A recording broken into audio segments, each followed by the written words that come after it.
এর মধ্যে আশ্চর্যতম একটি ভ্রমণের স্থান বা হিন্দুদের এক পবিত্র তীর্থস্থান, একটি জায়গা যেটা আমাদের সকলেরই অতি পরিচিত, যেখানে বিজ্ঞানের সব আবিষ্কার বিফলে হয়, সব মিথ্যা প্রমাণিত হয়, বিজ্ঞানের সমস্ত কিছু যুক্তি বা তর্ক। সেই স্থানটা আসলে সবাই চিনতে পেরেছো? হ্যাঁ, আমি বলছি শ্রীধাম অর্থাৎ শ্রী শ্রী জগন্নাথ দেবের পুরী মন্দিরের কথা।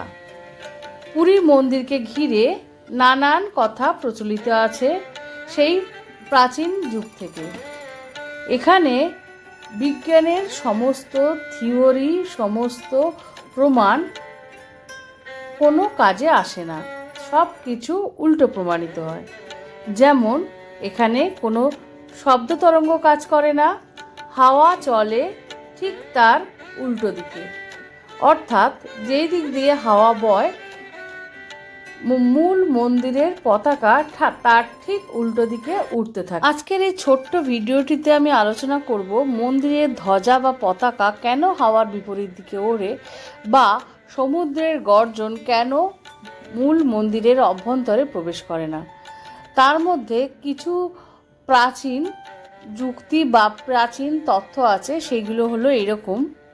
প্রাচীন ইতিহাস থেকে জানা যায় মন্দিরের শ্রী শ্রী জগন্নাথ দেবের বিশ্রাম নিতে অসুবিধা হচ্ছিল, কারণ সমুদ্রের গর্জনের জন্য। সেই ভীষণ আওয়াজে জগন্নাথ দেব ভীষণ অস্থিরতা বোধ করছিলেন।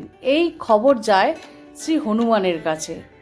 বজরংবলী এই খবর পেয়ে সঙ্গে সঙ্গে ছুটে যান তার প্রতিকার করার জন্য, অর্থাৎ আওয়াজ যাতে না মূল মন্দিরে প্রবেশ করে প্রভুর অসুবিধা হয়, প্রভু কোনো অসুবিধা ভোগ করেন। কিন্তু হনুমানের কথা শুনে সমুদ্রদেব তাকে বলে দেয় এই আওয়াজ সে বন্ধ করতে পারবে না, অর্থাৎ তার এখানে কোনো দায়বদ্ধতা নেই যে আওয়াজ বন্ধ করবে। যতদূর হাওয়া বইবে সমুদ্রের আওয়াজ সেই হাওয়ার মাধ্যমে তত দূর অবধি যাবে। এই কথা শুনে হনুমান খুবই ক্ষুণ্ণ হন। সমুদ্রের কাছ থেকে হনুমান এই উত্তর পেয়ে সঙ্গে সঙ্গে হনুমান ছুটে যান পবনদেবের কাছে। পবনদেবের কাছে গিয়ে হনুমান সমস্ত শ্রী শ্রী জগন্নাথ দেবের অসুবিধার কথা প্রকাশ করেন, যেখানে জগন্নাথ দেব সমুদ্রের গর্জনে বিশ্রাম নিতে ভীষণই অসুবিধা ভোগ করছিলেন। এই কথা শুনে পবনদেব বলেন যে একটা উপায় আছে, তুমি যদি ওই শ্রী জগন্নাথ দেবের মন্দিরের চারিপাশে হাওয়া যত জোরে বা যত দূর অবধি বইছে তার থেকেও দ্বিগুণ জোরে ঘুরতে পারো বা প্রদক্ষিণ করতে পারো, তখন হাওয়ার বেগটা উল্টো দিকে হয়ে যাবে। কার্যত হাওয়ার বেগ অন্য দিক দিয়ে বইতে শুরু করবে, তখন আওয়াজটা আর জগন্নাথ দেবের কান অবধি আসবে না, তিনি সুস্থভাবে বিশ্রাম নিতে পারবেন।